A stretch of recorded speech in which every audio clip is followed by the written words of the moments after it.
ബോച്ചയെ കേരളത്തിൽ ആരും ന്യായീകരിച്ചില്ല. നമ്മൾ ശ്രദ്ധിക്കണം. ബോച്ചെ പറഞ്ഞത് ശരിയായില്ല. ബോച്ചെ മാപ്പ് പറയണമെന്നും ഇത് പിൻവലിക്കണമെന്നുമാണ് ഞാൻ അടക്കമുള്ള ഒരുപാട് പേർ സൂചിപ്പിച്ചത്. പക്ഷേ ഇതിനു വേണ്ടി അദ്ദേഹത്തെ 1-3 വർഷം ജയിലിൽ ഇടുന്നതല്ല അതിന്റെ പ്രതിവിധി.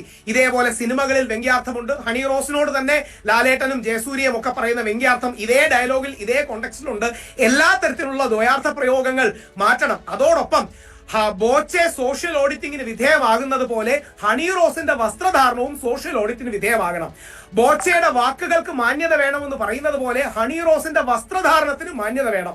പുരുഷന്റെ കണ്ണിനും വാക്കിനും മാന്യത വേണം. സ്ത്രീയുടെ വസ്ത്രധാരണത്തിന് മാന്യത വേണം എന്നൊരു ലിമിറ്റഡ് പോയിന്റ് പറഞ്ഞു കഴിഞ്ഞാൽ അത് സ്ത്രീ വിരോധമാണ്. പുരോഗമന ആകാശം തകർന്നു വീഴുമെന്ന് പറയുന്നതിൽ അർത്ഥമില്ല. ഹണി റോസിനെ ബഹുമാനമാണ്, ആദരവാണ്. എന്നെ പറയുന്ന വിമർശനങ്ങളെല്ലാം ബഹുമാനത്തോടെ കാണുന്നു. പക്ഷേ ഹണി റോസ് വിമർശനം ഉൾക്കൊള്ളണം. ഹണി റോസിനെയും സോഷ്യൽ ഓഡിറ്റിന് വിധേയമാണ്. നമ്മുടെ രാഹുൽ ഈശ്വരൻ ഒരു ബിഗ് സല്യൂട്ട്. ഇത്രയും പറയാനുള്ള ഒരു ചങ്കൂറ്റം അദ്ദേഹം കാണിച്ചല്ലോ. കുറെ പാവാട വള്ളികളുണ്ട് ഇപ്പൊ തൂങ്ങിക്കൊണ്ട് നടക്കുന്നത്. അദ്ദേഹം പറഞ്ഞൊരു പോയിന്റാണ് 100%. ആദ്യം മാന്യമായിട്ട് ഡ്രസ്സ് ധരിച്ചുകൊണ്ട് ഇവിടെ വന്നു കഴിഞ്ഞാൽ ഇവിടെ ഒരു പ്രശ്നമില്ല. ഇപ്പം മാന്യത എല്ലാവരും കാണിക്കണം, ശരിയല്ലേ? അപ്പം പിന്നെ ഈ നാട്ടുകാരിങ്ങനെ ട്രോൾ ചെയ്യും, ഇങ്ങനെയൊക്കെയുള്ള കാര്യങ്ങൾ പറയുമോ? സോ രാഹുൽ ഈശ്വറിൻ്റെ പോയിന്റിനോട് എത്ര പേര് യോജിക്കുന്നുണ്ട്? യോജിക്കുന്നവർക്ക് കമൻസ് ചെയ്യാം, യോജിക്കാത്തവർക്ക് കമൻസ് ചെയ്യാം. അദ്ദേഹം പറഞ്ഞത് 100% ശരിയാണ്. ഞാൻ അതിനോട് യോജിക്കുന്നുണ്ട്. നിങ്ങൾ എത്ര പേര് യോജിക്കുന്നുണ്ട്?